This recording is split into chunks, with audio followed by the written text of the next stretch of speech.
February 23, 1942, high above the pristine turquoise waters of the Bismarck Sea, near the heavily fortified Japanese stronghold of Rabaul, the sky was already a battlefield of conflicting expectations. For the young American crews piloting the mighty B-17 Flying Fortress into these distant, hostile heavens, there was a deeply ingrained belief in their aircraft. The very name, Flying Fortress, was not mere propaganda. It was an article of faith. This was an airplane designed to take damage, to withstand punishment, to deliver its payload and bring its crew home. Its heavy defensive armament, bristling with machine guns from nose to tail, was meant to create a protective envelope of lead, tearing apart any interceptor foolish enough to challenge it. The B-17 was the steel fist of American air power, a symbol of industrial might and engineering prowess, and many crews sincerely believed it was virtually impregnable. They expected their adversaries to recoil, to recognize the futility of their attacks against such a formidable machine. Across the thin, clear air, the Japanese pilots soaring in their sleek, agile A6M0 fighters harbored an equally firm but diametrically opposed set of assumptions. To them, American aircraft, particularly the bombers, were slow, cumbersome, and easily dispatched. Their own Zero, with its unmatched maneuverability and deadly cannon fire, had already proven itself devastatingly effective against Allied air forces in the opening months of the war. They had witnessed the chaos and destruction wrought upon the British and Dutch in Southeast Asia, and the initial, devastating strikes against American forces in the Philippines. Their training instilled an aggressive, often fearless approach to combat, and they believed their skill and the superiority of their aircraft would translate into swift, decisive victories. For these highly disciplined and often fanatical pilots, American bombers were simply targets, ripe for destruction, and the idea of a flying fortress was an amusing, if slightly irritating, boast. They expected American aircraft to burn, to fall, to shatter under their relentless assault. The early months of the Pacific War had, in many ways, reinforced these Japanese expectations. The vast distances and logistical nightmares of the Pacific theater had stretched American resources thin, making sustained air operations incredibly challenging. Airfields were often primitive, maintenance crews overworked, and spare parts scarce. Allied air forces had suffered significant losses, and the initial myth of the Zero's invincibility had taken root. American pilots, too, were still learning the hard lessons of combat against an enemy whose capabilities had been tragically underestimated. Many B-17s had, in fact, been shot down, sometimes in terrifying numbers, over targets like Clark Field, Davao, and Java. The harsh reality of combat often clashed brutally with the initial pre-war confidence. Yet the B-17 was not merely a propaganda fiction. Its robust airframe, designed for long-range missions over Europe, proved remarkably resilient, even against the potent cannons of the Zero. There were already growing whispers among the crews, and even grudging respect among some Japanese pilots, about the punishment a fortress could absorb and still keep flying.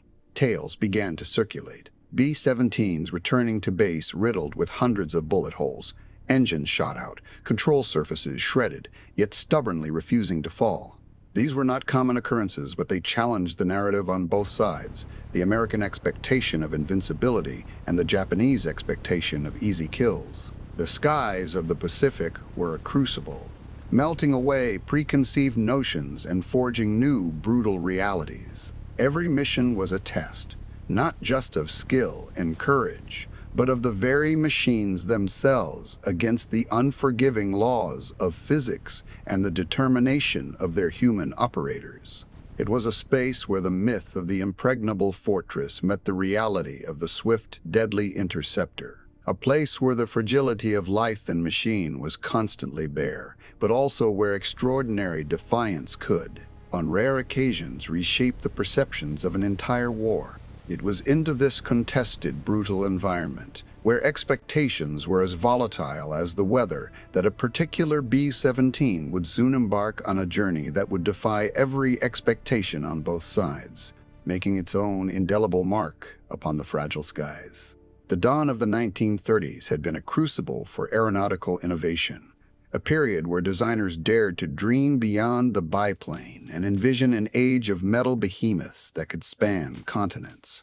It was in this fertile ground of ambition and nascent technology that the B-17, a future icon of aerial warfare, first took shape. Born from a 1934 Army Air Corps specification for a multi-engine bomber capable of long-range coastal defense, Boeing's Model 299 was a radical departure from conventional thinking. Instead of building a slightly larger version of existing aircraft, Boeing engineers, led by the visionary E. Gifford Emery, conceived a massive four-engine monoplane, sleek and formidable, bristling with machine guns. When it first rolled out of the Seattle factory on July 28, 1935, the Model 299 was an astonishing sight. Its polished aluminum skin gleamed under the sun, reflecting a future where air power would redefine global conflict. It was larger, faster, and more heavily armed than anything that had come before it. Initial skeptics dubbed it Boeing's Folly, questioning the complexity and cost of a four-engine bomber when twin-engine designs were the norm. Yet during its inaugural flight from Seattle to Dayton, Ohio, in August of that year, a newspaper reporter, captivated by its array of defensive weaponry, christened it the Flying Fortress. The name stuck, embodying the very essence of its design philosophy, a bomber that could defeat self, a self-contained bastion in the sky. The Army Air Corps, initially hesitant, was won over by its groundbreaking performance. Despite a prototype crash during trials, a tragedy attributed to a locked control surface, and not a fundamental design flaw, the potential of the Flying Fortress was undeniable. Orders were placed, slowly at first, for what would become the Y-1 B-17, the progenitor of a lineage that would see thousands of these aircraft take to the skies. Each subsequent iteration, from the B-17C to the ubiquitous B-17G, incrementally improved upon the original design, incorporating lessons learned from early operational experiences. More powerful engines, increased fuel capacity, and crucially, enhanced defensive armament, particularly the addition of the formidable tail gunner's position and the chin turret, transformed it into the aerial leviathan that captured the world's imagination. The strategic vision underpinning the B-17's deployment was equally revolutionary: daylight precision bombing. The American command believed that formations of these heavily armed bombers, flying high above enemy anti-aircraft fire, could accurately strike vital industrial targets, crippling an adversary's war-making capability without the need for extensive fighter escort. The sheer destructive power of a 1,000-bomber raid, they posited, would break the enemy's will to fight.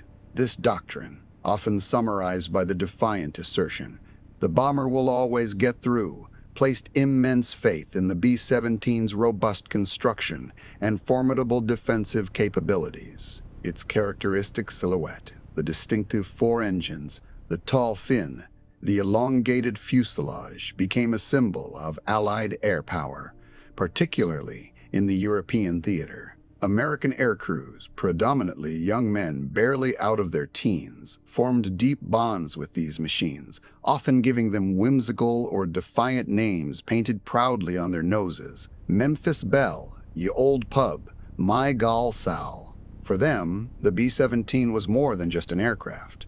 It was a complex ecosystem of aluminum, steel, and courage, a noisy, vibrating metal cocoon hurtling through sub-zero temperatures, carrying their hopes and fears across enemy lines. But for all its formidable appearance and the bold doctrine it represented, the B-17 was not invulnerable. The early optimism of self-defing formations would be severely tested against the relentless onslaught of German and Japanese interceptors and the brutal reality of flak. The attrition rates in the early days of the bombing campaigns were horrifying, challenging the very premise of daylight, unescorted raids. Yet the aircraft itself, time and again, demonstrated an extraordinary capacity for absorbing punishment and returning its crews home.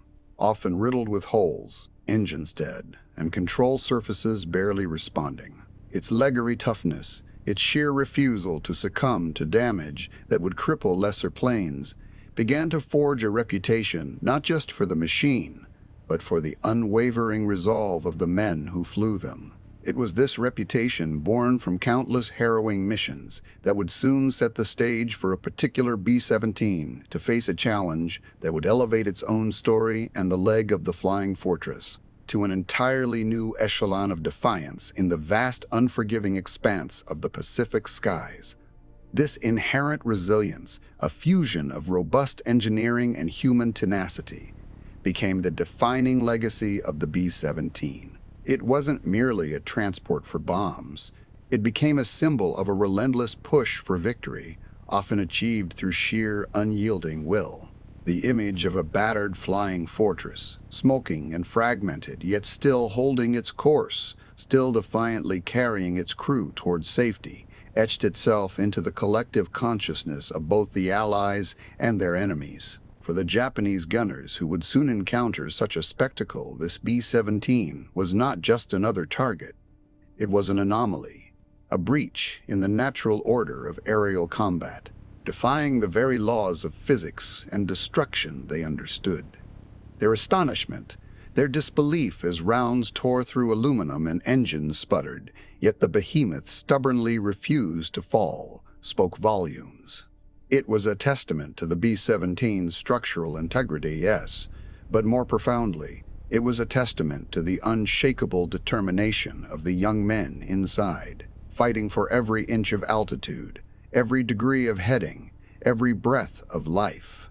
Each B-17 that returned, against all odds, carried not just its crew, but the weight of hope, a tangible example of endurance in the face of unimaginable terror. These were the machines that carried the future, and their steadfast refusal to yield in skies far from home forged a legacy of resilience that continues to echo through the annals of history, a stark, poignant reminder of the incredible spirit that can endure when the odds are stacked against it. December 10th, 1941, over the waters near Luzon in the Philippines, just days after the devastating attacks at Pearl Harbor and Clark Field, Japanese air crews and anti-aircraft gunners were about to witness something profoundly unsettling. Their earlier triumphs had instilled in them a sense of invincibility, a belief that their swift, agile fighters and precise ground fire could sweep away any aerial opposition. As the distant specks grew larger, revealing the familiar silhouette of American B-17 flying fortresses, there was, initially, a degree of dismissive confidence. These were heavy, four-engine bombers, slow and seemingly cumbersome compared to the nimble Zero fighters that had dominated the skies. The Japanese doctrine, refined through years of conflict, taught them to target the wings and engines of enemy aircraft, expecting a quick demise. They had seen bomber formations crack and fall under concentrated fire, their structures tearing apart like paper. Their initial engagements confirmed some of these expectations. B-17s were indeed slower than their interceptors, and they flew in predictable formations. Japanese pilots, closing in with their fast-firing cannons and machine guns, poured streams of lead into the American giants. Ground crews, sighting their anti-aircraft guns, aimed for the fuselage and engines, confident in their ability to bring down the enemy. Yet something was fundamentally different this time. Instead of disintegrating, instead of bursting into flames and spiraling earthward after a few well-aimed bursts, these American bombers continued to fly. Engines smoked, wings were visibly riddled with holes, sections of fuselage were torn away, and still they held their course. This initial disregard quickly morphed into genuine confusion. Japanese pilots reported multiple hits, watching their rounds impact and tear through the B-17s, only for the bombers to stubbornly maintain their position in the formation. They had never encountered an aircraft with such an extraordinary capacity for absorbing damage. Their own bombers, while effective, were built for speed and range, often at the expense of heavy armor. The thought of an aircraft taking so much punishment and remaining airborne defied their established understanding of aerial combat. This wasn't merely a matter of a lucky shot or a resilient pilot, it was a systemic defiance of their expectations. The Japanese gunners on the ground echoed this bewilderment. They watched as their flak bursts, which should have shattered an aircraft, simply punched holes through the B-17s, which then continued to drone onward, their defensive machine guns spitting defiance. Commanders, reviewing after-action reports, struggled to reconcile the apparent contradiction. Their forces were scoring hits, confirmed by visual observation and gun camera footage, yet the enemy aircraft were not falling in the numbers expected. The term flying fortress began to take on a chilling reality for them. It wasn't just a propaganda moniker. It was a description of an unprecedented resilience that challenged their aerial supremacy.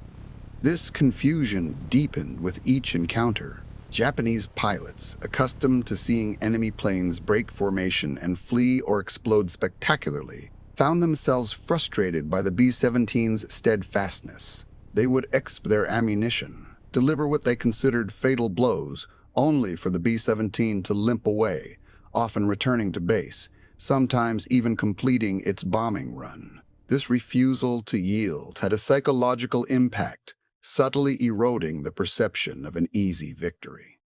It forced them to re-evaluate their tactics, to look for new vulnerabilities, and to expend far more effort and ammunition than they had anticipated. The initial casual disregard for these slow, fat targets gave way to a grudging respect, laced with increasing alarm. The early B-17 encounters in the Pacific, particularly those fraught days in the Philippines, forged a new understanding of aerial warfare for the Japanese. The sight of a B-17, its engines smoking and riddled with holes, yet still flying, became a haunting image, a symbol of American resilience that refused to conform to their expectations. This stubborn refusal to die, this sheer defiance in the face of overwhelming odds, would become one of the defining characteristics of the B-17's leg.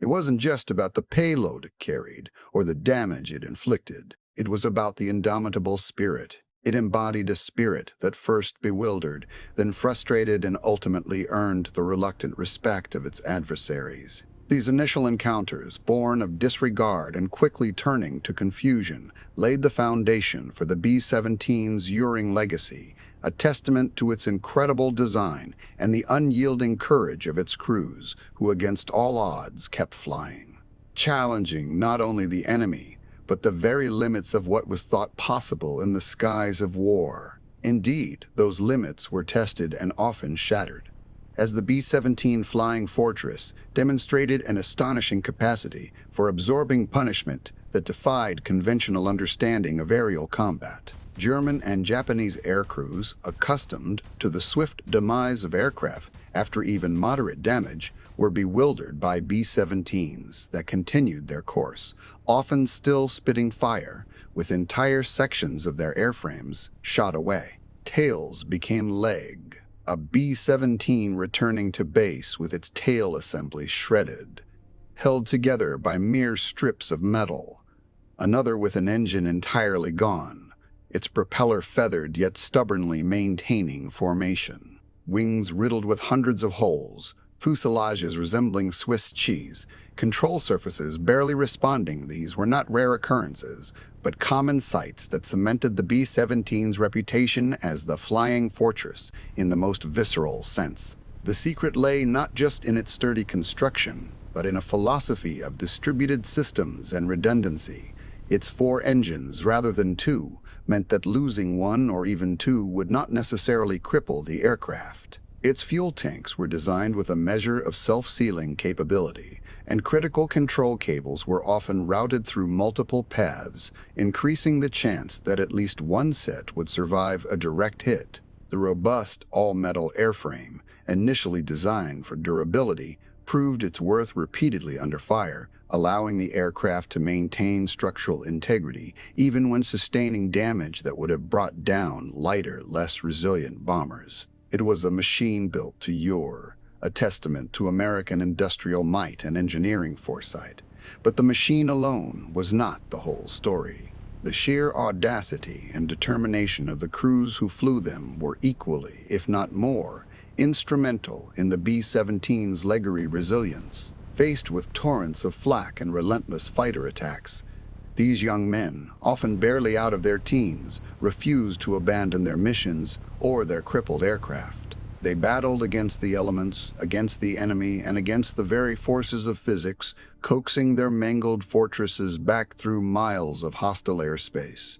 Their grit transformed the B-17 from a mere collection of metal and wires into a symbol of unwavering defiance, an airborne manifestation of their collective will to survive and complete their objective. This refusal to fall, this seemingly impossible tenacity, had a profound psychological impact on both sides. For the Allied crews, it fostered an immense trust in their aircraft, a belief that no matter how dire the situation, the B-17 would fight with them to the last possible moment. It instilled a sense of invincibility, not of themselves, but of the collective spirit of the bomber stream.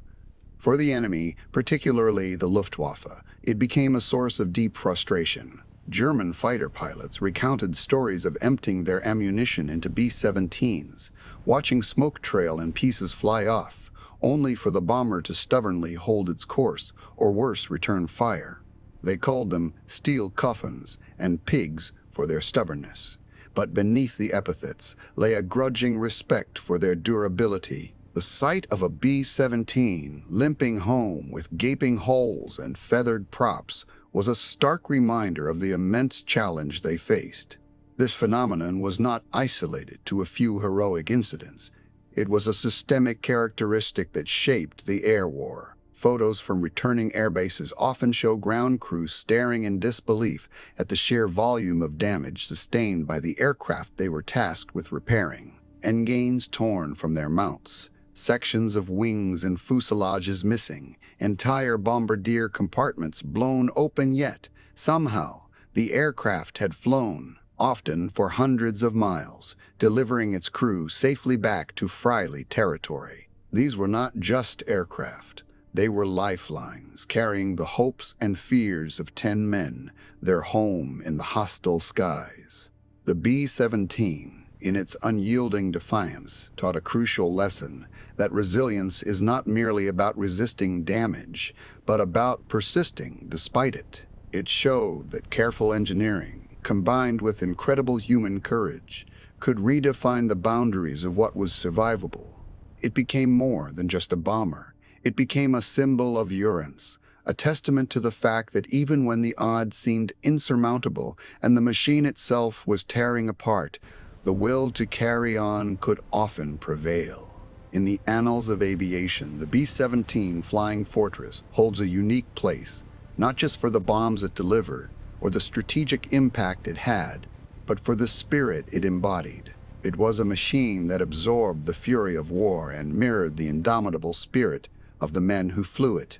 Its legacy is etched not only in history books, but in the collective memory of those who witnessed its tenacity firsthand, a steel bird that simply refused to fall. Its silhouette against the wartime sky, often damaged but always resolute, forever reminds us of the profound power of perseverance and the extraordinary lengths to which both man and machine can be pushed, yet still find a way home. January 23, 1945, 11:30 a.m., over the skies of Musashino, Japan, Sergeant Hiroshi Tanaka gripped the handles of his anti-aircraft gun, squinting against the bright winter sun. Another formation of American B-17s was inbound, a familiar, unwelcome sight that had become an almost daily ritual of defiance and destruction.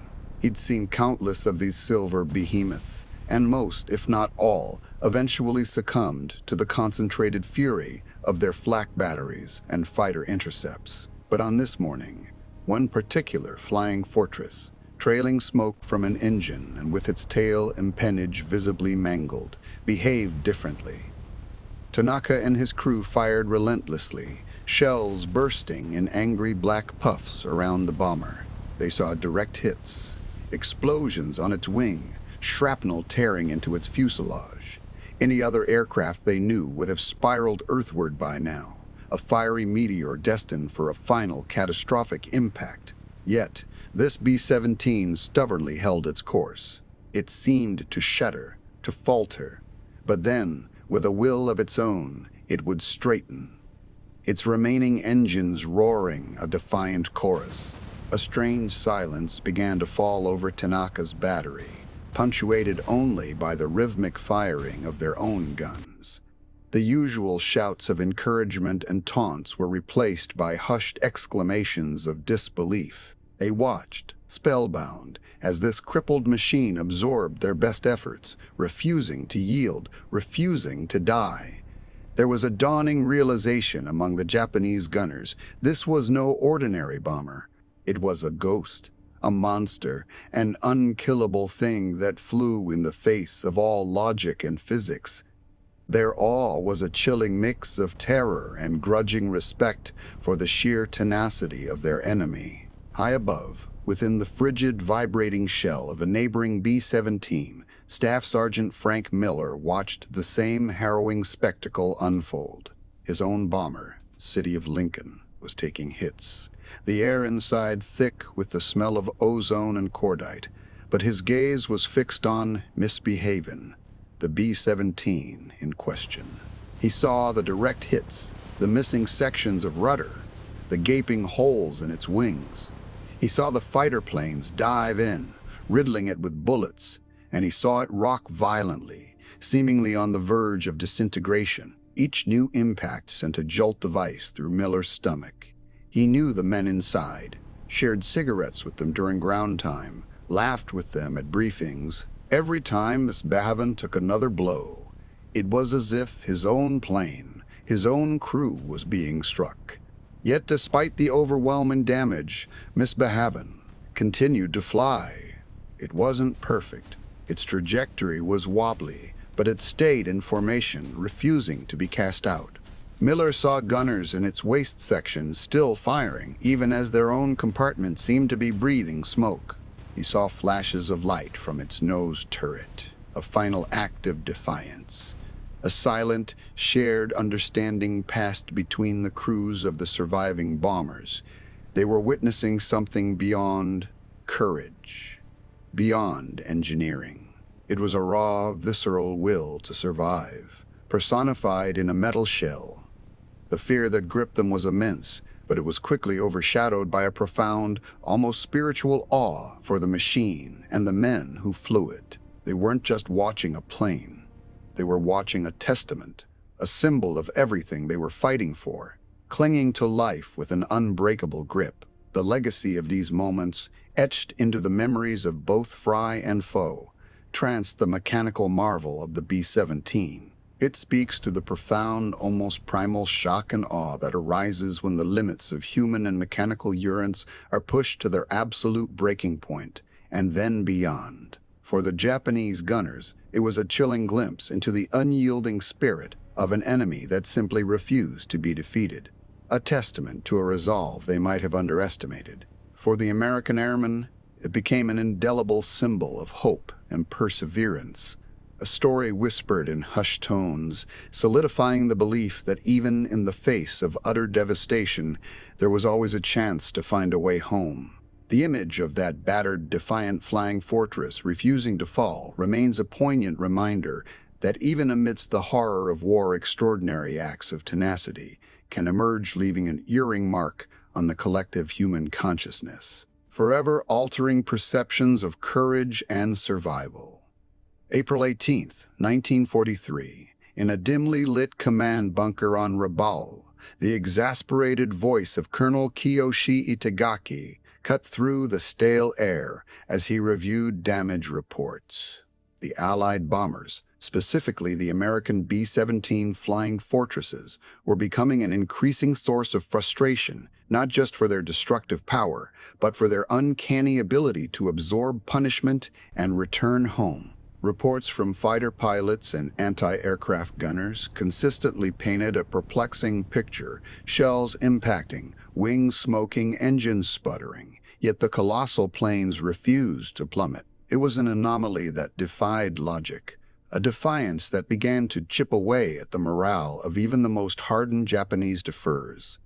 For the young anti-aircraft crews manning the formidable Type 88 guns, the sight was profoundly demoralizing. They would track a B-17, adjust for lead, and watch their carefully aimed rounds connect, often visibly tearing chunks from wings or fuselages.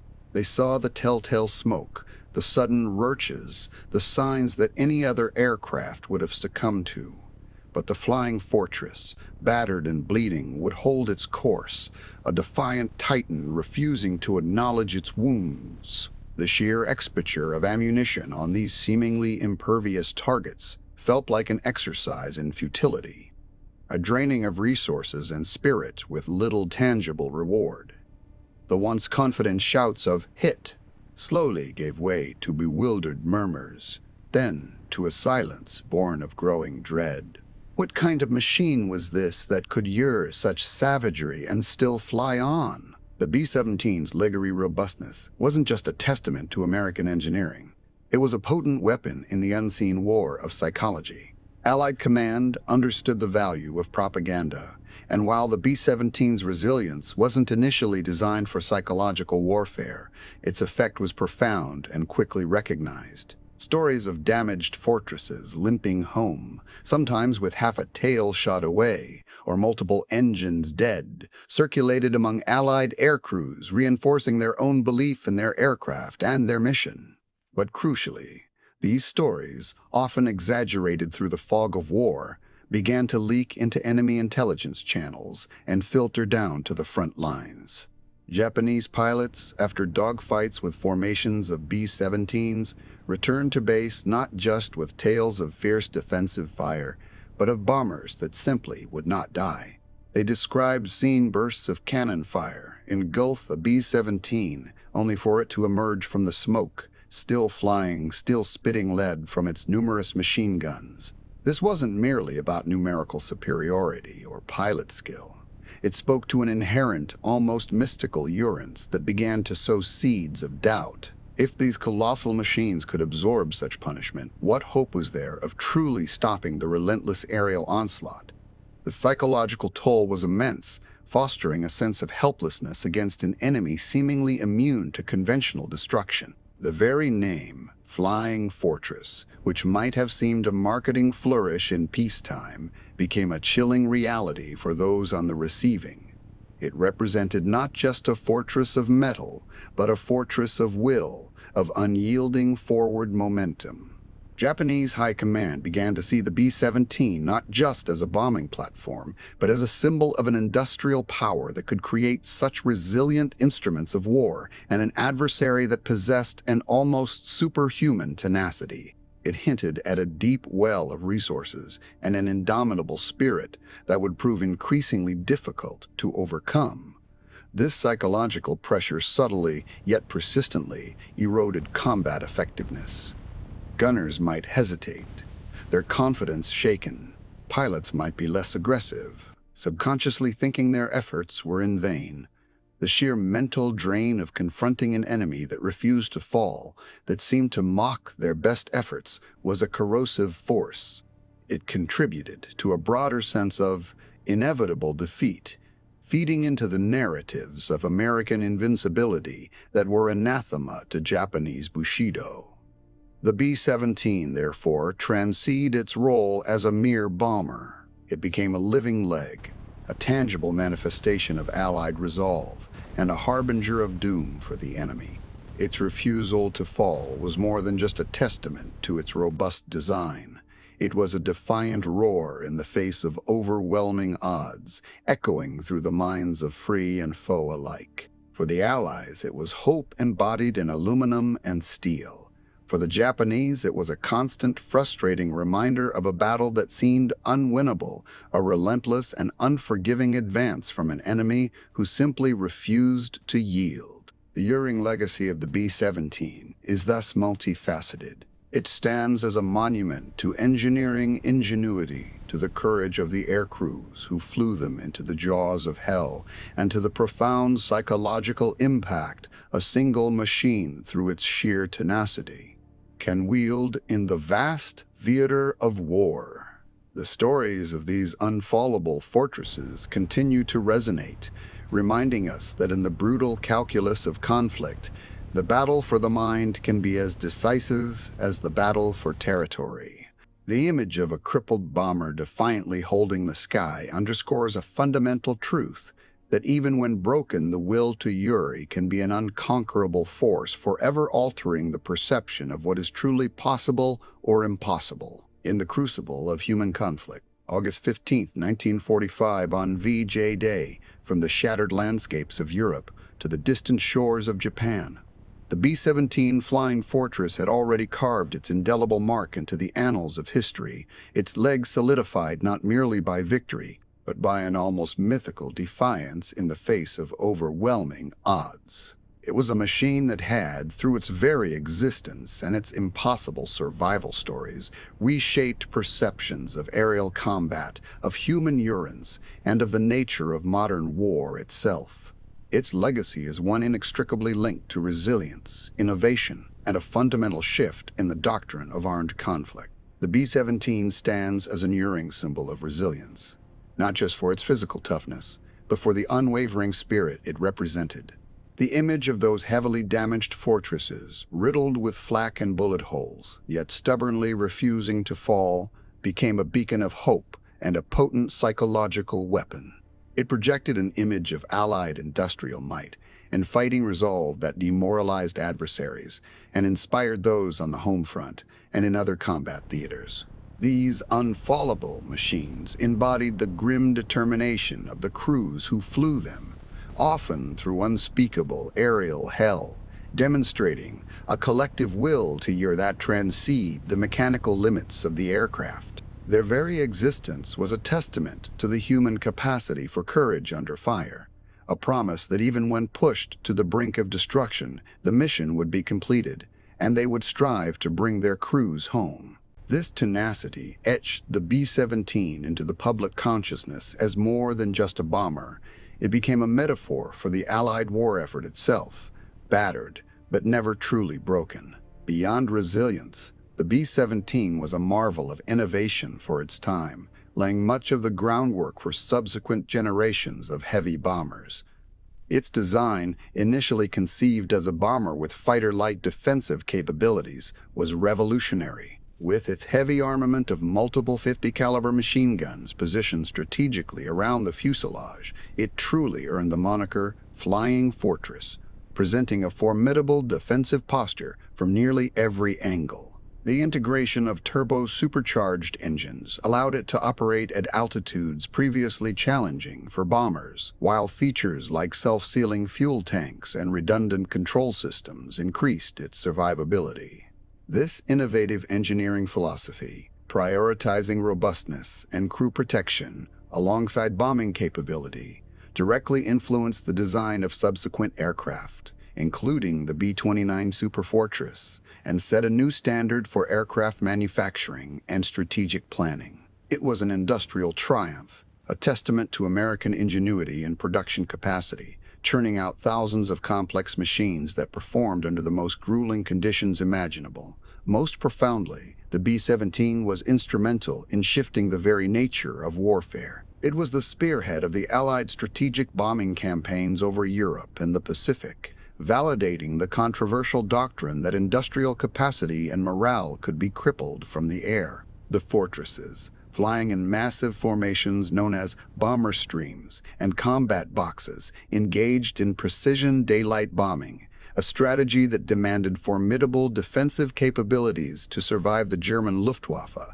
and formidable Japanese anti-aircraft defenses. This shift marked a departure from earlier, more localized aerial combat, demonstrating the unprecedented reach and destructive power of long-range air power. It proved that air superiority was not just about dogfights, but about control of the skies for strategic bombardment, fundamentally altering military doctrine and the balance of power. The aerial battles waged by the B-17 crews accelerated the development of new fighter escorts, radar technology, and anti-aircraft defenses, pushing the boundaries of aviation technology and tactical thinking on all sides. The skies became a new, vast front, as decisive as any on land or sea, with the B-17 leading the charge into this new era. Today, the B-17 Flying Fortress remains an icon, its silhouette instantly recognizable, its legs recounted with reverence. It is more than a relic of a bygone war. It is a profound testament to the extraordinary courage of the young men who flew it and the ingenuity of those who designed and built it. It reminds us that technological prowess, when combined with human grit and a clear purpose, can achieve what once seemed impossible.